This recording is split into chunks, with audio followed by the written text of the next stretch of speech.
Diddy is being exposed by Katt Williams for his crazy king night parties, where it was said that he was sexually abusing males and requesting that they treat him like a king among women, Diddy's untamed monarch recently. Night parties were mentioned in a new lawsuit against Diddy, and supporters claim that Katt Williams revealed all of this years ago.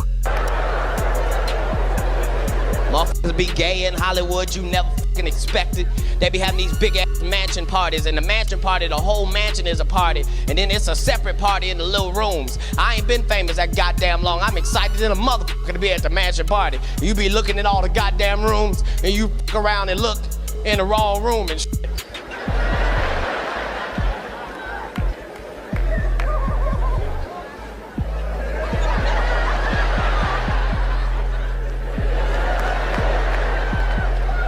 Nigga, come here. Is that two niggas? Diddy is the target of a new lawsuit brought by Philip Pines, his senior assistant. Explains unsettling allegations of what is known as Wild King. Diddy would ask Pines, his assistant, to buy him drugs when he was hosting these parties, forcing the attendees to nickname him the Wild King and serve him sexually for days at a time. Nights and boy, is it crazy? According to Pines, sex toys, ice buckets, cannabis, and alcohol. And it all stems, he says, from what happened at these lavish, drug-fueled nights called Wild King Nights. So this 32-page lawsuit, which was reviewed by multiple outlets, including Rolling Stone, was apparently filed in Los Angeles by a man named Philip Pines, who says he worked for Diddy from 2019 to 2021. So actually more recent than some other suits we've seen against Sean Combs that have been in the early 2000s or even the 90s. But according to reporting in the suit, Pines is alleging a few different things here. Now, before we even get into it, and there is a lot to get into, you might be wondering, what the heck does that name mean? What are we talking about when we said Wild King Nights? Well, part of this lawsuit alleges that Pines had to prove his loyalty to Sean Combs, who was dubbed the King, by performing sex acts for him, hence the name Wild King Nights. The suit even reportedly says that Pines was treated, quote, like an animal playing fetch in order to prove his loyalty. He says that Diddy instructed him to prepare spaces with these specific items. Quote, plaintiff was instructed by Sean Combs on multiple occasions to ensure his personal bedroom and or various hotel rooms were set up with red lights, ice buckets, alcohol, marijuana joints, honey packs for male libido, baby oil, Astroglide, towels, illegal drugs, and I'm sorry to say this, power banger sex machines. That's the way it's categorized. Now, if you're unfamiliar, Astroglide is a lubricant, and also on that list allegedly was an erectile dysfunction drug called Cialis and the morning after pill. So these party supplies, he says, were kept in a bag called the MVP bag. According to Rolling Stone, who says it reviewed a copy of the lawsuit, Pine says he couldn't just leave the supplies in the hallway and walk away. No, he alleges he had to be let into the room, meaning he ended up seeing what was going on behind closed doors, so to speak. By the way, as you can see from a lot of the stories that we cover on Sidebar, it just goes to show you how important personal safety is. And by the way, that is especially true when it comes to protecting your privacy online. I think you would be shocked at how much of your personal information is out there, like your address, your phone number. Do you ever wonder why you get so many spam calls and emails? That's because all that information is all public. But that is where our sponsor, Incogni, comes in. So this is a service that helps you take control of your online privacy by removing your personal data from data brokers, the huge companies that sell and trade your information without your permission. Here's the kicker. These data brokers have to remove you from their database if you ask them to. Now you're thinking, I don't have time to call a data broker. Well, again, that's where Incogni comes in. They contact those companies for you. You don't have to do a thing. And then they alert you once that request has been completed. So I highly recommend giving Incogni a try. And right now, anybody who uses code SIDEBAR and Incogni.com/sidebar gets 60% off of an annual Incogni plan. Now, Mauricio, there's something very interesting here I want to talk about, is that Pines makes mention of the fact that he was exposed to what was allegedly going on inside these rooms, that he couldn't just drop the stuff off and leave. If those allegations are true, how does that impact the strength of his claim, the strength of this lawsuit? Because allegedly he's a key eyewitness. He's a key eyewitness, and not only that, but he says that he was forced to look at the videos that memorialize these parties and these events when he was scrubbing the videos off of his phone. And he actually says that he was intimidated and threatened that if Sean Combs' family were to ever find the videos or images, that he would never work in the industry again. So not only was he live seeing the actual events that occurred, but he was also referenced to have to look at the videos and images that were when he had to scroll. The assertions about these parties that are most startling are how former federal prosecutors claim that the accusations and details closely match the federal criminal indictment against Diddy. There's a good chance that Pines was interviewed by the feds prior to Diddy's arrest, because Pines served as Diddy's executive assistant for years. So the information he can provide is priceless.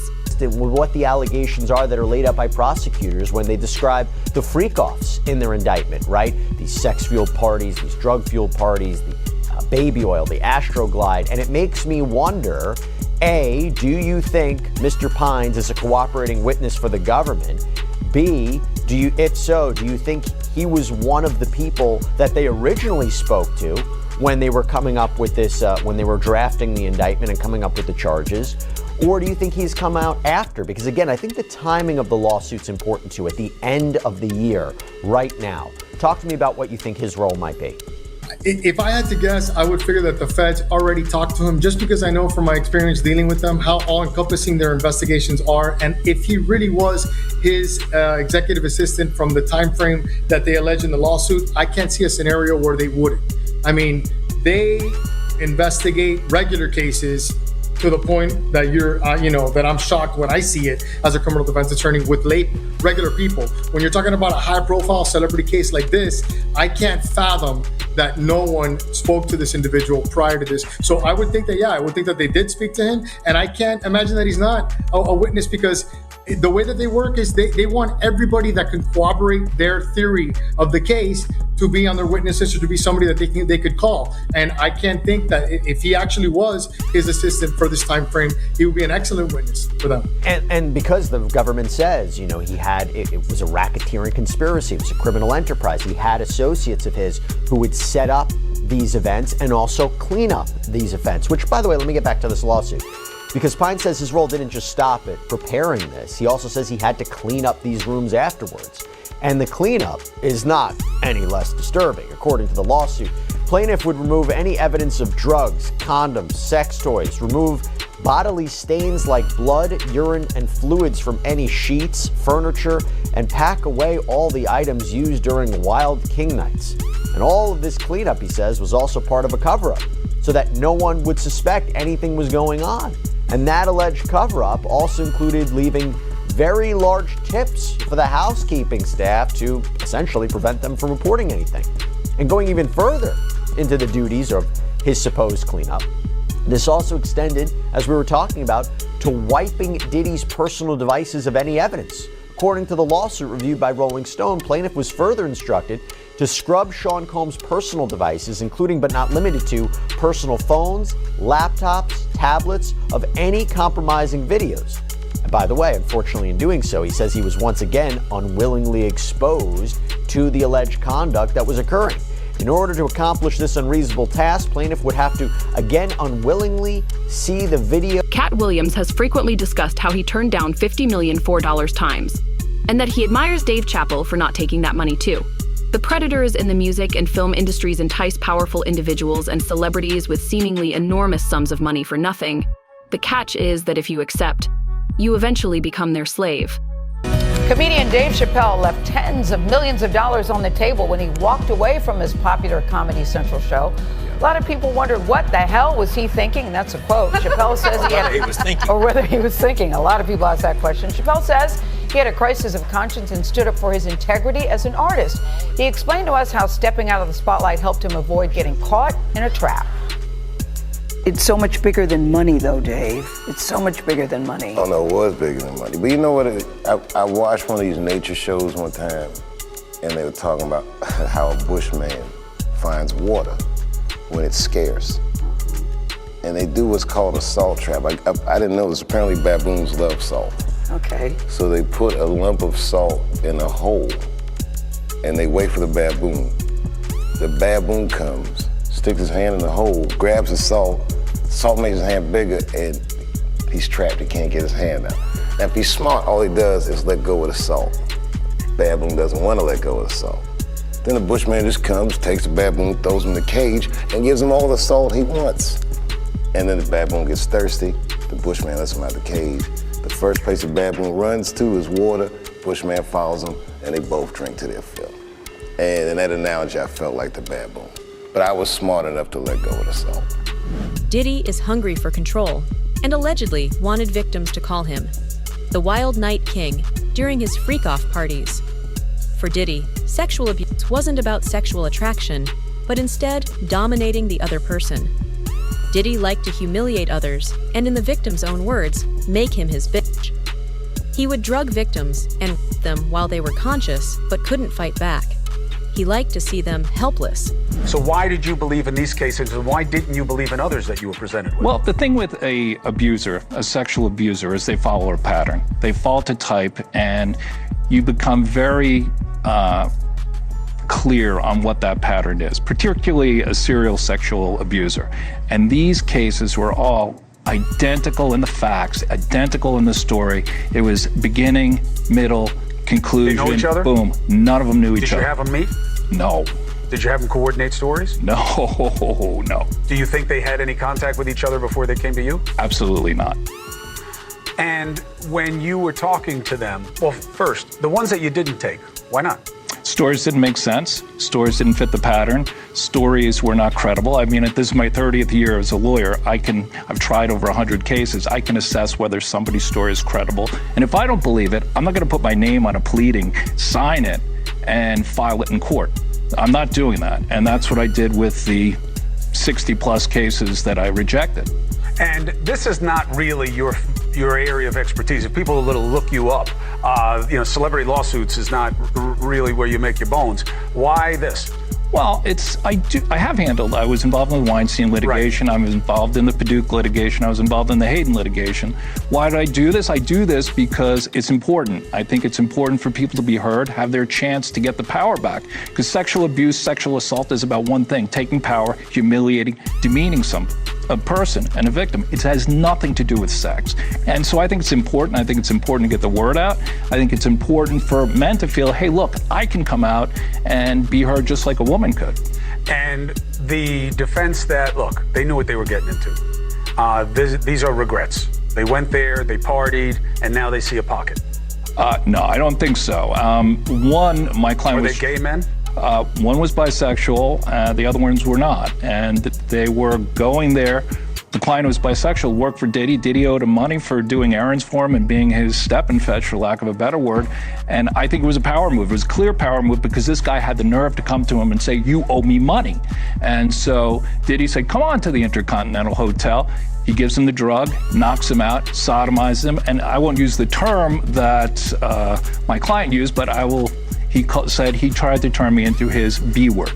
And I think it was a clear power move on each and every occasion. I think the ones that took place in the Park Hyatt, that wasn't partying. My client met him at a nightclub in the city here with a music producer. He didn't think he was getting into that. The man who was raped in the Hamptons, he thought he was going to a white party. Who wouldn't want to go to a white party? I would have gone to a white party back in the day. I wouldn't go now. But they went there innocently, and this is what happened to them. I never went. I appreciate you very much. We will follow the cases. Control-hungry Diddy allegedly wanted victims to refer to him as the Wild Night Ruler instead of focusing on sexual attraction. Diddy's freak-off parties were about dominating the other person.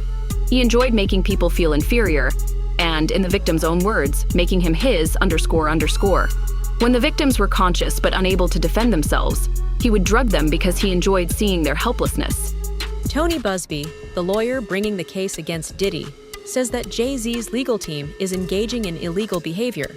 While maintaining he'd let the matter settle itself in court. But now in a new lawsuit, a Texas man is claiming Jay-Z's lawyers are bribing people to sue Busby and his law firm. This 13-page lawsuit was filed on January 3rd in Harris County, Texas, and the plaintiff in the filing is being represented by none other than Busby's law firm, who filed the suit on his behalf. Now, Jose Maldonado, who is the plaintiff in this suit, is suing Jay-Z's attorneys and his company, Rock Nation, but not Sean Carter, aka Jay-Z himself. According to the lawsuit, the defendants in this suit are Marcy Bryant Croft, her law firm MJ Legal, Rock Nation, and the law firm who is representing Jay-Z, Quinn Emanuel Urquhart and Sullivan. They allege the defendants conspired to obstruct justice by engaging in shadowy operatives to illegally get more than 24 current and former clients of Busby law firm to turn around and sue them. The suit claims Rock Nation is financing this alleged effort, while attorneys Marcy Croft and the law firm Quinn Emanuel are orchestrating this whole thing. According to the suit, the defendants' agents were pretending to work for the state of Texas and allegedly flashed fake badges, which the suit says wasn't very smart or careful, but also illegal.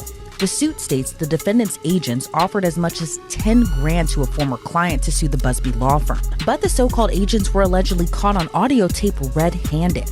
The suit claims attorney Marcy Croft, who is a lawyer but also a member of Team Rock, was orchestrating that whole effort. Then in another recording, those agents were describing in great detail the alleged criminal conspiracy. The suit claims they went so far to admit the lawsuits would be reported in the press, and some former clients already accepted money to join that alleged effort. As I mentioned, Sean Carter, aka Jay-Z, isn't named as a defendant in the lawsuit. However, the suit claims Rock Nation and Jay-Z are synonymous, given the mogul is the founder and chairman. The lawsuit acknowledges Busby's law firm filed the rape lawsuit against Jay-Z in New York federal court, and as a result, Jay-Z sued Busby's law firm in Los Angeles state court. But the suit claims while all of that legal back and forth was going on, Jay-Z's attorneys who represent himself and his Rock Nation denied in open court and in the press their involvement in the alleged scheme. He claims the defendants used him as a pawn. He alleges on behalf of Marcy Croft 2 people attempted to contact him many times and went so far as to go to what they believe to be Maldonado's home. Instead, they went to his dad's house and allegedly identified themselves as federal officers. After realizing they were at the wrong home, they continued to contact Maldonado, and Maldonado claims they were pushy. Once they got in touch with him, he claims those individuals said they were with the state and they were putting together a lawsuit on behalf of Marcy Croft and the company she worked for. The suit alleges Croft said she would assign Maldonado's case to someone who could get him a lot of money. Instead, Maldonado contacted the Busby law firm, and now they're suing for solicitation and civil conspiracy. In a statement to the Houston Chronicle, Busby said, quote, "The conduct alleged by Mr. Maldonado is illegal and unethical.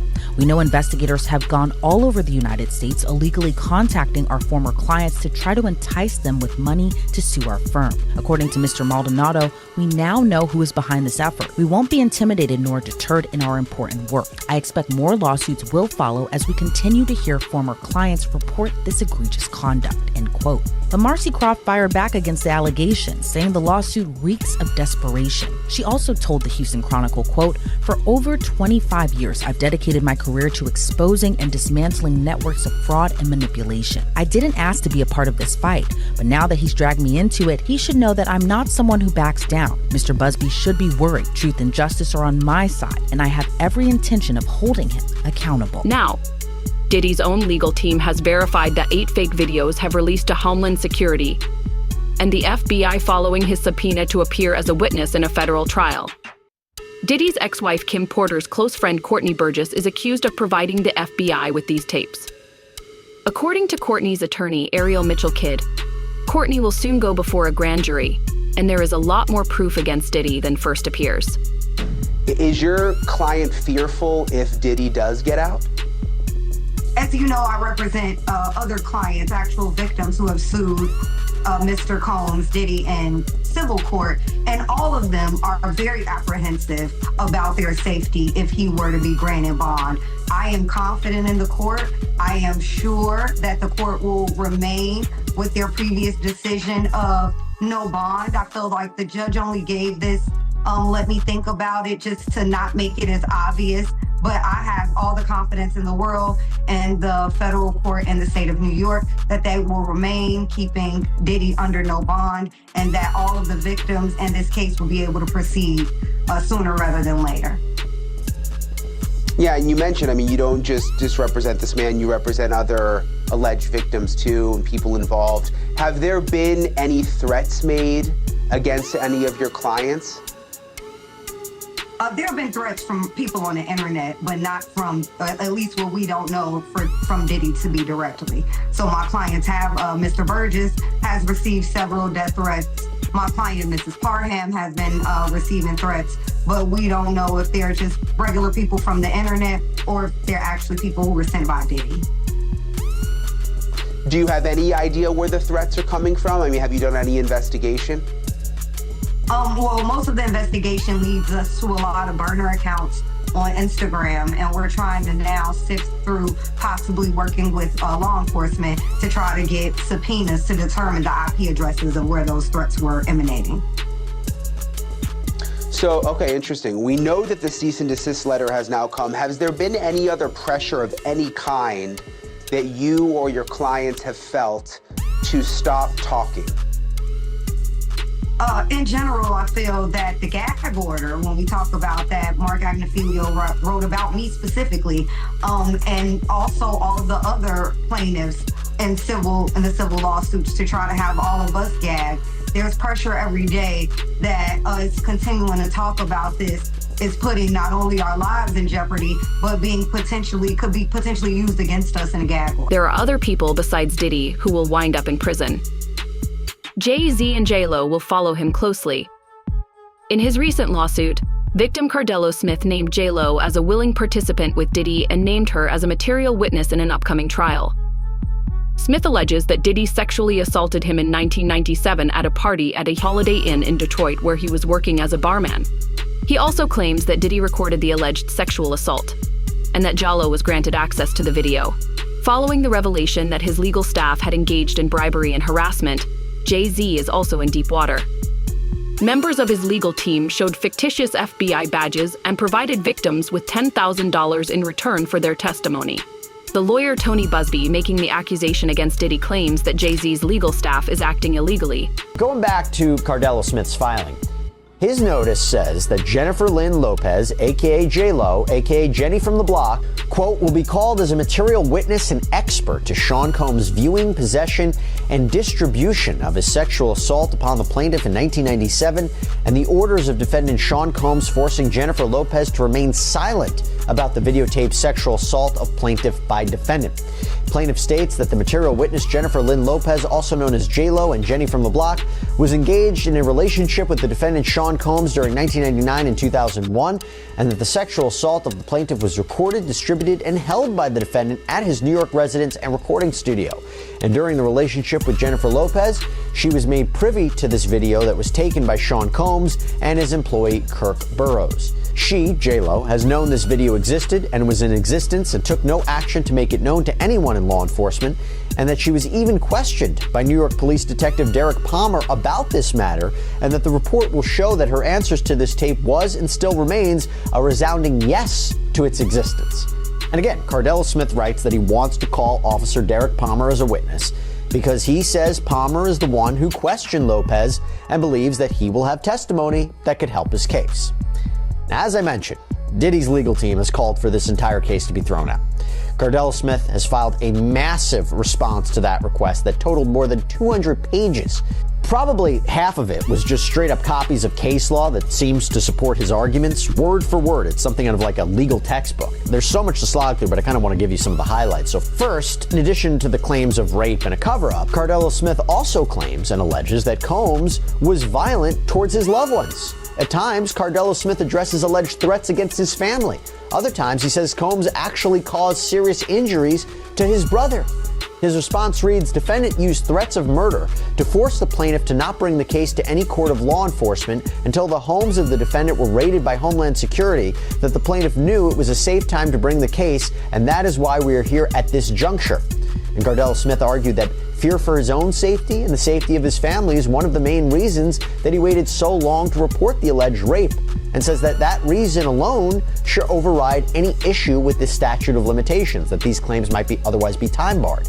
And he also argues that while he's been in prison, fellow inmates and prison guards have threatened him on behalf of... There is a long history between Diddy and J-Lo, and since Diddy was arrested on suspicion of sexual assault, everyone has been examining J-Lo's comments regarding the 1999 situation. J-Lo and Diddy became one of the sexiest couples in America after dating for over 3 years. Interestingly, there are now rumors that Diddy was abusing children sexually and abducting women during that time, There have even been rumors that J.Lo participated in Diddy's purported freak shows, and she had orgies and threesomes with other Hollywood celebrities when she was with Diddy. He wanted to fight Will Smith over Jennifer Lopez. Oh, man.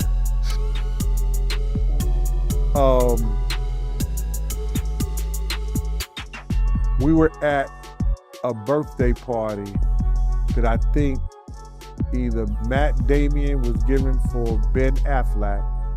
It was just a little gathering. It was at the Four Seasons. Will Smith and his sister and her husband, we were all sitting on this side of the room. Matt Damon, Ben Affleck, Jennifer Lopez, Puff, Will Smith, and Jada, and it was sitting on the other side of the room. So I know Puff so well that he stood up. When he stood up, he walked and did his arm some kind of way, like, and then he went like this, you know, like, I went over towards him. I know to go over there towards him. So I go over towards him, and he said to me, he said, yo, I think Will and Jada is trying to scoop up Jennifer. I want you to stay close, because I'm going to snuff him.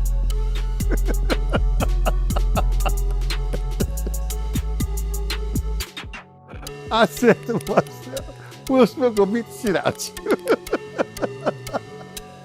Now, Puff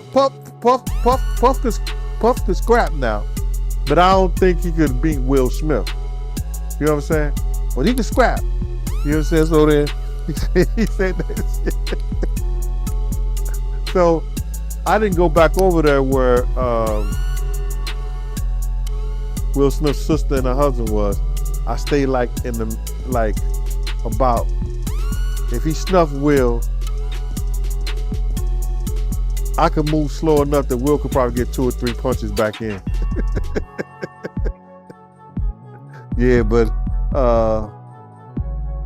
that shit was funny. He thought that Jada and Will was coming on too strong to Jennifer, making advance. There are additional startling revelations and grave charges regarding Diddy's reported Wild King Night parties, against some of the most well-known names in the business. The truth about Hollywood's dark secrets may eventually surface as the lawsuits and investigations mount. What are your thoughts on these unsettling allegations? Tell us by leaving a comment below.